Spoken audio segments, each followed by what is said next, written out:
विश्रांतीनंतर बातमीपत्राच्या या भागात आपलं पुन्हा एकदा स्वागत। माजी खासदार आनंदराव अडसूळ यांनी महायुती सरकारवर नाराजी व्यक्त केली आहे।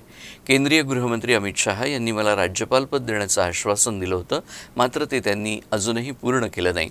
त्यामुळे संयम म्हणून मी 15 दिवस वाट बघणार आहे, असं वक्तव्य आनंदराव अडसूळ यांनी केलं आहे। सर्वोच्च न्यायालयानं जात वैधता प्रमाणपत्राबाबत नवनीत राणांच्या बाजूने दिलेला निकाल हा समाजासाठी घातक आहे। याच्या विरोधात येत्या काही दिवसात आपण पुन्हा न्यायालयात जाणार असल्याची प्रतिक्रिया देखील त्यांनी दिली। तर मुख्यमंत्री एकनाथ शिंदेंकडे अमरावती जिल्ह्यातील तिवसा, दर्यापूर, बडनेरा या 3 विधानसभेच्या जागा मागणार असल्याचंही त्यांनी म्हटलं आहे। काय ही घटनात्मक खऱ्या अर्थाने सोय आहे। एखाद्या कोर्टाचा निर्णय आपल्या बाजूने आपल्याला लागला नाही तर त्याच्यावर कोर्ट असा आहे की खालच्या कोर्टातून आपण हायकोर्टात जातो, हायकोर्टातून सुप्रीम कोर्टात जातो। आणि सुप्रीम कोर्टसुद्धा जर निर्णय असा देताना की देशामध्ये याचा परिणाम काय होईल, अडसळांचं काय होईल हे सोडून द्या, पण देशामध्ये ही बोगसगिरी निर्माण होणार आहे। कारण हायकोर्टाला त्यांनी त्याच्यामध्ये मोजलेलंच नाही आहे।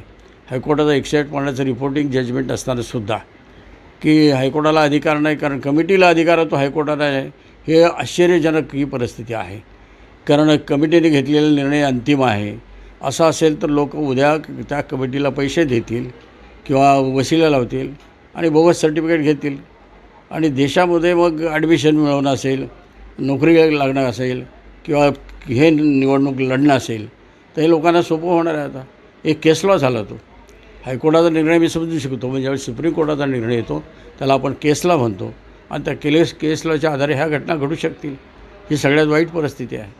ही खऱ्या अर्थाने केवळ कोर्टाने तर निर्णय त्याची ही दखल घेण्याची गरज आहे, पण त्या पलीकडे की राज्यकर्त्यांनीसुद्धा निर्णय घेण्याची गरज आहे।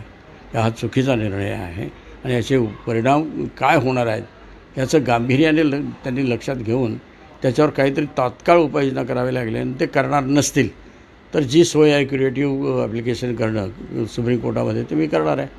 त्या ठिकाणी 3, 4, 5 जज असू शकतात आणि त्या माध्यमातून योग्य तो निर्णय होऊ शकतो। अमित शहांनी तुम्हाला राज्यपालाचं आश्वासन दिलेलं होतं, त्यावेळी दिलं आहे, आमच्या डेप्युटी चीफ मिनिस्टरने दिलं आहे।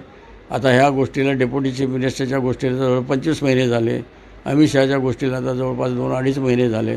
परवाही मी बोललो त्यावेळी अजूनही आम्ही करणार आहोत म्हणून सांगतायत, पण प्रत्येक गोष्टीला एक मर्यादा आहे। त्यामुळे एक 15-20 दिवस थांबेन आणि मी ते ॲप्लिकेशन करेन सुप्रीम कोर्टात।